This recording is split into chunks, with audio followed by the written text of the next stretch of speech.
Good morning, Orange Easel families. The first Monday of daylight savings. I'm going to take off my headphones. I guess I don't need them on. How is everybody? Are you awake? I'm here earlier than I normally am because I did not. Normally I do like some work on the weekends. This weekend I did not. This weekend I enjoyed a couple basketball games from my kids, and we watched some March Madness stuff, and I did not come into work this weekend, which is odd for me. So I have about 3 or 4 hours worth of work that I don't normally have on a Monday morning that I need to get done. So I am here super duper early, and I thought it would be good to go live early with you guys so we could talk about this spring break week and what is going on in the studio. So welcome to the studio. I'm here in Liberty, and we're going to talk about all the things that are happening in our different classes this week. So if you're new to these videos, welcome. I try to do this every single Monday where we talk about what the kids are doing in class, because I know since most of our classes build on each other, and you send your kids here and then they don't bring anything home for 3 or 4 weeks, you're like, what are they doing? So I've got some examples here. I'm going to pull out what projects that are in process and show you what's going on. All right. So if you have any questions, you can put them in the chat. They show up over here on my live feed. You're welcome to stick them in there. You can also always private message me as well. All right. So let's talk through, where should we start? You want to start with multimedia? That's probably my biggest pile of stuff. Let me slide my coffee to a safe place. So all 3 of our grade levels, K1, 2nd, 3rd, and 4th, 5th, middle school, high school, are doing different projects. And they're all mixed media projects, which means we're using lots of different things, right? Because in our multimedia classes, we switch media every single month. So they started with chalk pastels and oil pastels, and then they did clay, and then they did ink, and then they did watercolors, and then they did acrylics, and then last month they did printmaking. Well, now we're kind of taking all of those things and we're putting them into one piece of artwork. So there are lots of steps. There are lots of pieces. I've got Ziploc bags everywhere in my studio as we make these pieces that will then be put onto a piece of artwork. So let's start with K1. I actually brought a teacher example to show you. We don't always make teacher examples. And really the only reason I did this was because I did this lesson with one of my private lessons. And so in a private lesson, it's weird to just sit there and watch somebody else work. So I made one too. So this one is mine that I made with my private lesson, and just a few different things. We actually made 3 butterflies. Your K1ers will be making 1 bigger butterfly instead of having to do 3. But this is a mixed media project, and it includes a ton of different steps. So if I put this up close, you'll see that the pattern on my butterflies is made by collaged, right? Cut and pasted shapes. Can you see that they are symmetrical on the same side, right? There's some symmetry, there's some balance, there's positive and negative space that we have to do. So these are my butterflies that I made. The papers that we cut out, right? So like this little neon coral, and then this kind of tiger striped orange, and then the sagey green striped. Those are all made by me. They were white sheets of paper that we painted, and then when they dried, then we put pattern on top of the paintings, and then we cut them out. So there were like 3 steps that had to happen before I got that shape ready to cut out. So that's what your kids have been working on for the past 2 weeks, is just getting the papers that they will use to collage onto their butterflies. So they're making their own patterned papers. So I'm going to show you. I've got like baggies of things so they can keep all their stuff separate, what they've been working on. So like this is a piece of patterned paper, and it's been painted. See the texture that's in the color? And then they've started to put patterns on top of it. And this is what they will use when they cut it up and collage it onto their butterfly. They've also, unlike mine, I use just construction paper with my kiddo, but they have been cutting their butterflies out of paper that they painted. So you can see how beautiful that is. Okay. So their butterflies be similar to mine in that they're like raised off of the paper they stick up. So they're starting to get all their pieces. These are the bag of pieces. I've got a couple different ones here. Let's see. bags, pieces of things to keep different artists' work separate. That pattern. Isn't that fun? It's so much cooler to make your own colored and patterned paper than it is to buy it. Make your own. Anyways, so they've got their pieces, and then they'll start assembling their butterflies and building their butterflies this week. Lots of cutting and lots of gluing. So they've got their butterfly shape cut, and then they'll start putting, a shape here and then a shape on the other side. Kind of like putting a puzzle together. So we got some collage techniques, positive and negative space. And then they'll make the body of their butterfly, which is done using beads. And we always have some really great beading options and pipe cleaners. And then it'll be hot glued onto the backer board and their mat board. There's, I think theirs is white. Theirs isn't green. I was just using like whatever I had left over in the closet from printmaking. So yeah. So that's our K1 project. Like I said, right now their artwork looks like this. It's just in bags. But let's talk through second and third. Yeah. So our second and third graders, wait a minute, have been building as well. So you see I've got bags of things for them. And I don't have an example for them. I have a million pictures of examples because this is a project we've done before. This is a crazy patterny Matisse flower project. And if you'll remember, they spent the last week, they spent week one, let's get my weeks right, making these crazy clay flowers out of different, those are just nuts. I love those. Polymer clay. So this has been baked hard. It's not squishy anymore. They're fragile. So that's why I'm being really careful when I'm handling them. Some of the kids went very abstract with their flowers, like that one. Oops, I'm not in focus. And some of them went much more realistic. Here's a good example of a more realistic flower. Let's see if I can show you. There's a little rose. This one here, this is so pretty. Look at this clay flower. Can you see that? Will it focus? Yeah, there we go. And these flowers, they are baked hard, and then they'll be hot glued. They'll be the dimensional part of their artwork as well. So yeah, I don't know what's going on with my camera, probably because I'm holding things up. Anyways, so they made their flowers in week one, and then in week two they've been working on the backgrounds. So the background of their paper or their picture also uses pattern and printed papers, but it's in a quadrant. So they'll create 4 sheets of paper that go in the background. The vase goes on top of that, and then the flowers get glued into the vase. So they've been playing with what's going to be in the background of theirs. And these kind of painted, patterned quadrants. You can see how they would, I don't have enough hands to hold them together. And I don't really know how the artist envisions putting them together, but it's a quadrant type background that they've created. So this one goes in this bag. We'll mix up the pieces. So they've been using acrylic paint and inks. Look at that. Oh, that's stuck together. There we go. That's so cool. To figure out what's going to go in the back. Ooh, I like this one too. Yeah, I don't know. Who knows? They know, not me. All right. So our second and third graders will be putting these together.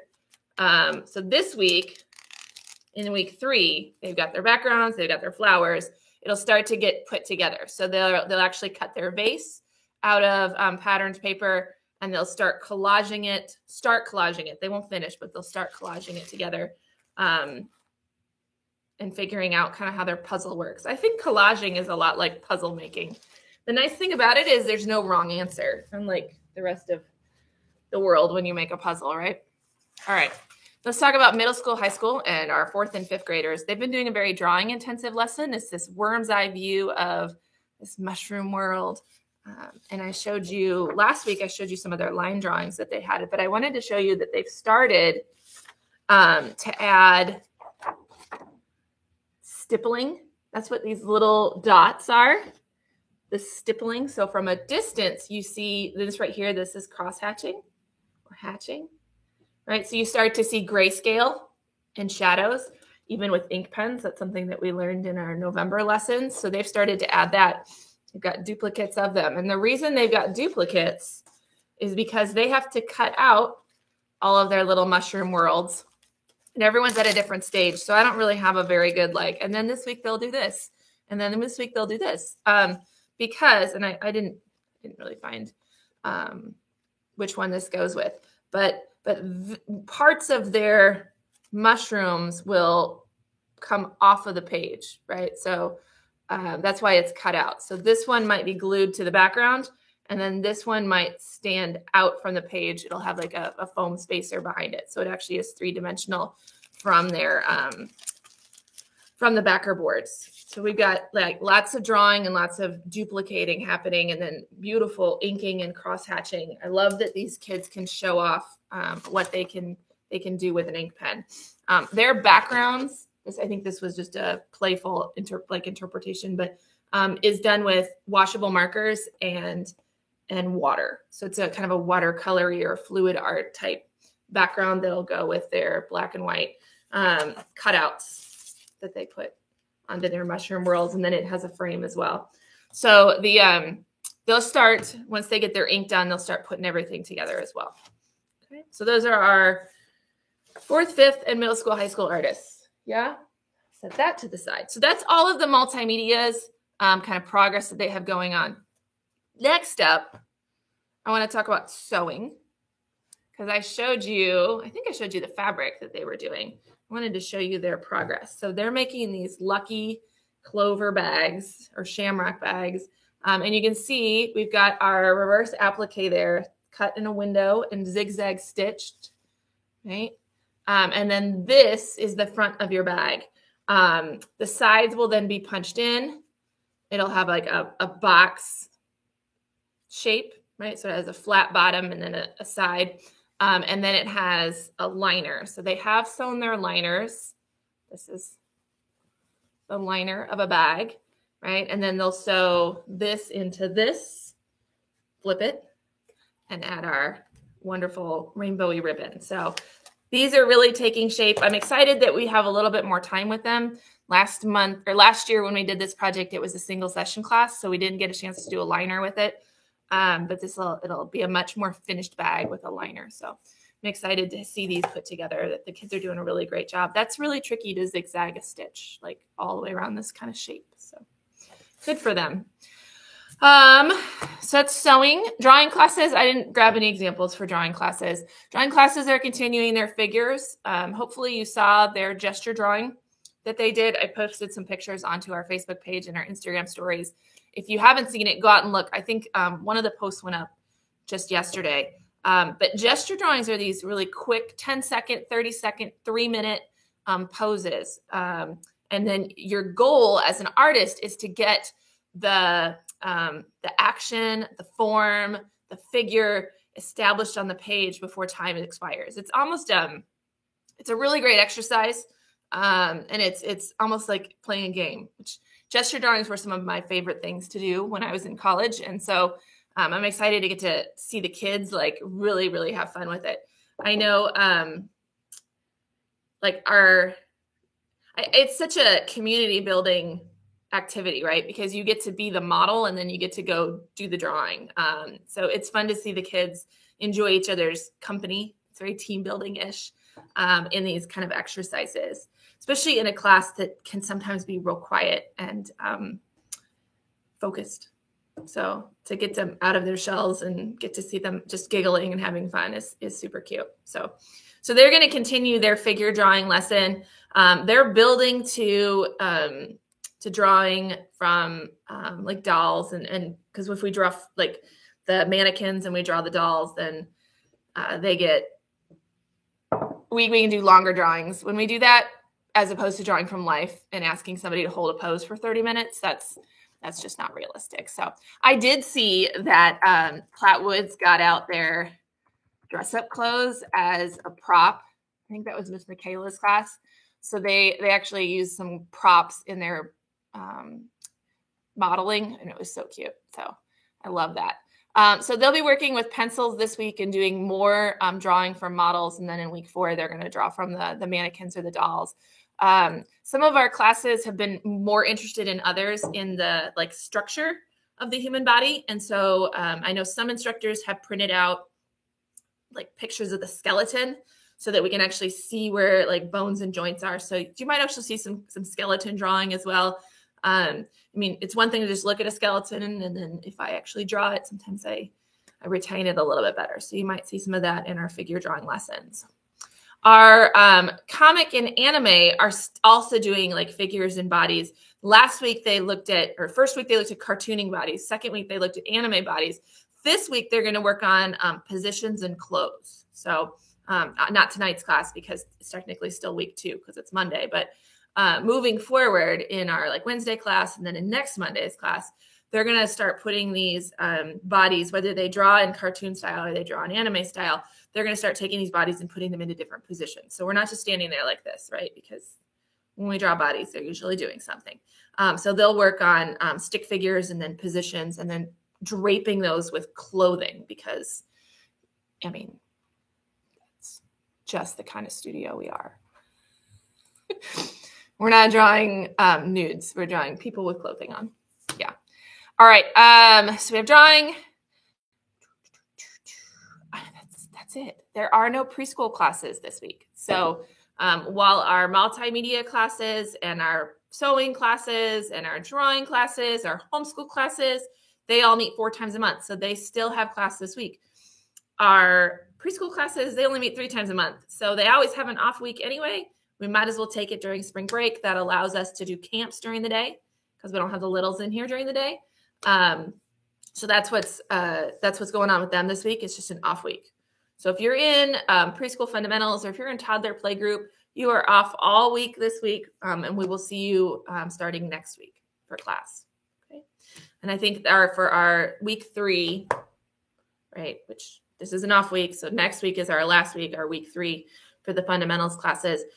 We are reading The Rock from the Sky by John Clausen. So I can't wait. It's going to be a good one. So that's all the classes. That's all the updates. I have a note of housekeeping stuff. The first is just spring break. So if you're not in our private Facebook group, I'll make sure to put a link in the video so you guys can join. Make sure you answer the questions because that helps me find you. I don't let just anybody in there. But we have a private Facebook group for just families. And I posted last week some notes for spring break just to let people know what was like happening because I got a lot of emails that were like, do we have class next week? Do we have class next week? And I'm like, well, it depends on your class. Because like I said, fundamentals classes and toddler playgroup do not meet and everyone else still does. Now, if you cannot come, that's one of the great things about doing mixed media month in March. If you can't come, all we're doing is building little pieces that will then get assembled. So they're not really behind. They'll just build the next piece, or they can build the piece that the class is building. And that's fine. Like you can get all these pieces out of order. It doesn't really matter if you build your flowers first or your background first. It doesn't really matter if you paint your butterflies first or if you paint your collage pieces first. Like it's fine. So if you can't come to class next week, it's okay. In week 4, we'll get as far as we can. You might finish by week 4, depending on how fast your kiddo works. Or, then there's always makeup options, that first week of April or even that last week of March, if you wanted to double up that week and come to class and come to makeups, that's fine too. So it's not like, it's okay. And actually, are there 5 Wednesdays in March? Hang on. There are 5 Wednesdays. So, and you might have to pull up a calendar to see this, but this is week 3 of March. Next week is week 4 of March. And then the 29th, the 30th, and the 31st, we don't have classes because it's the 5th, Tuesday, Wednesday, Thursday of the month. So, it's okay. It'll be just fine. So if you can't make it to class this week, it's going to be okay. I promise. We do not have makeups going on in the studios this week. So normally, every Wednesday, we do makeup sessions and you can make a reservation and you can come in and do makeups. This week, we don't. And it says that on the reservation form. When it says enter your date, it says no sessions available 3/16 or whatever. So if you were planning on coming to a makeup this week and I haven't talked to you, you'll be getting an email from me, I'm sure, because I've been trying to reach out as I see them come through for the 16th. I've been trying to send emails and be like, hey, we're not here. So, and that's just because, normally our staff isn't here all day long doing camps. So they're here all day long doing camps, and then they're doing their regular evening classes at night. We're not a big staff to begin with, and some of us have spring break plans anyway. And so it stretches us really, really thin when we're doing that. When we do summer camps and we're here all day, then we're off in the evenings. So it's a lot. So that's why we thought, well, if there's a night that we can take off, let's do it. And that's going to be Wednesday night. So there are no makeups on Wednesday evening. So don't come because the doors will be locked. Well, not really, because I'll be here in Liberty because I've got lessons and I teach online. But everybody else has a day off. All right. So that's what's coming for makeups. And I have a few dates for you guys. So the most important one and probably the most urgent one is that tomorrow is the 15th of March, which is the beginning of summer registration for everybody. So if you are a Studio Club member and you have not registered for your summer camps and you were planning on it, now's the time to do it. Do it today, because tomorrow it opens for everybody. And a lot of those camps are going to fill up within the first hour of registration opening. The ones that are going to fill are going to be if history repeats himself, it's going to be the July camps, right? Because in June, so many people do summer school. There's not a huge demand for June like there is for July. July is going to fill first, and then June, and then August. Okay. So there's that. And nothing is full right now. Nothing. There's room for you. 9 a.m. tomorrow, though, because there won't be room for long. Okay, so that's summer. The other thing that's opening tomorrow will be the Mother's Day workshop. So the Make Art for Mom workshop will open tomorrow on the website. You can find that by going to the special events page. So you just go on Giselle Art, and then the main menu says special events. Click on that, and then that'll take you to Mother's Day. Next date you'll need to know is April 1st. So 2 weeks, 3 weeks, almost 3 full weeks from now. April 1st is when we start taking applications for our junior staff. So if you have a 5th grader who's graduating from 5th grade and going to be going into 6th grade next year, or older, they can apply to be on our junior staff for summer. So that is happening on April 1st. Also happening on April 1st is our art show submissions begin.